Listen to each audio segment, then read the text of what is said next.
Shaz Chaudhry, Pep Talk UK, with a chap that's becoming a bit of authority on boxing, a man that knows his heavyweight boxing. It's Mr. Dean Whyte. How you doing, Dean? How you doing, man? How you doing? Dean, you seem to be doing a lot of interviews with my pal Frankie, but this is the first one when me and you have actually got together. Yeah, I don't know, man. You're just not there when it counts. I know, but we've got together, and there's been a lot going on in the heavyweight scene this week. Big news, big baby Miller, failed drug test, big fight, possibly in doubt. What are your thoughts on that? Do you know what? That fight was going to be a good fight, I thought. You know, that I was actually going to try and fly out and be there myself. Obviously, it's a bit of disappointment for AJ's camp and probably fans who wanted to go and see that fight, you know. For me, I'm not surprised, sorry to say. I don't want to be a bad guy or whatever, but I'm not surprised. What you have is a guy who's 315 pounds and he's not aesthetically in the greatest shape. And he can fight for 12 rounds very hard. I thought that was always suspect. You know what I mean? Because normally, you know, someone in that condition, you would assume they're not that fit, you know. He's failed drug tests in the past. So, like, there is a history. You know, what they say is you're innocent until proven guilty, but hey, listen, there isn't no smoke without fire. That's what I say, buddy.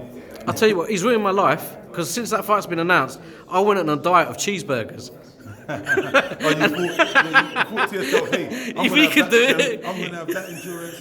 Listen, buddy, it's just not happening. You know, he went on and made a lot of noise. I was at that press conference in London with AJ and himself, and he made a lot of noise and talked about AJ being on drugs and so on. Disrespectful. And yeah, he crossed the mark loads of times, talking about his mum and so on and stuff. But listen, he needed to be taught a lesson, so I was happy to go and watch that fight, and hopefully the Brit was going to shut the Yankee up. But listen, back to that guy, like I said, I'm not surprised. I did thought it was strange that him being 315 pounds and in such good shape, being able to throw punches consistently from round 1 to round 12, it's unheard of.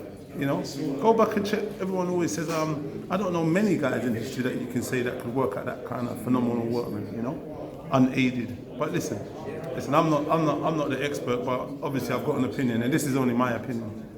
Well, I want to hear your opinion on another fight. Two opponents that Dillian the Bodysnatcher Whyte has beaten, Dave Allen, Lucas Browne, tear up at the O2. How do you see that going down? Do you know what? It looks like it's a really good card, funny enough. I've looked out there, I've seen Conor Ben, Cordina, Josh Kelly, Allen. There's a star man, Pest the superstar. Yeah, no, don't worry, I was coming to Pest. Pest is out there. Listen, that card looks stacked. I think Saturday night we're going to have a real barnstormer, and lots of those fights are going to be exciting, and hopefully we'll get some good knockouts.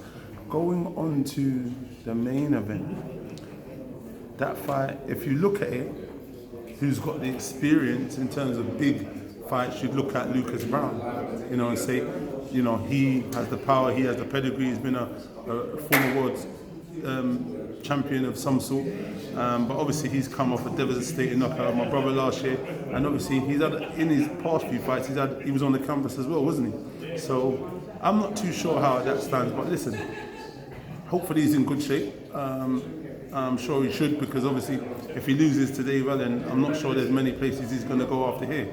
But then what you have is David Allen, he's gone with Barker and those guys, and he looks in phenomenal shape. You've seen him, you know what I mean? Lost a lot of weight. He's saying, I'm going to stick to the game plan, etc., etc., and I'm going to do this and I'm going to do that. So, you know, I'm going to go with the Englishman, and you know, we've got to be patriotic and go with our countryman, and hopefully, you know, Dave Allen can do it. Man, look, listen, Dave Allen was on the verge of being out of boxing not long ago. You know what I mean? He had back-to-back losses to my brother, Ortiz, and a few other people. He had nowhere to go really. Look now, he's headlining at the O2. You know what I mean? He's got a big opportunity to make a big statement, and I'm going to get behind him, and hopefully he manages to do it. You know, I actually like Dave. He seems like a nice, humble chap. So on Saturday night, I'm going to be rooting for him, and hopefully they give the fans what they want to see, a big dust-up, hard fight, and we get maybe a fantabulous knockout by someone, and yeah, we go from there.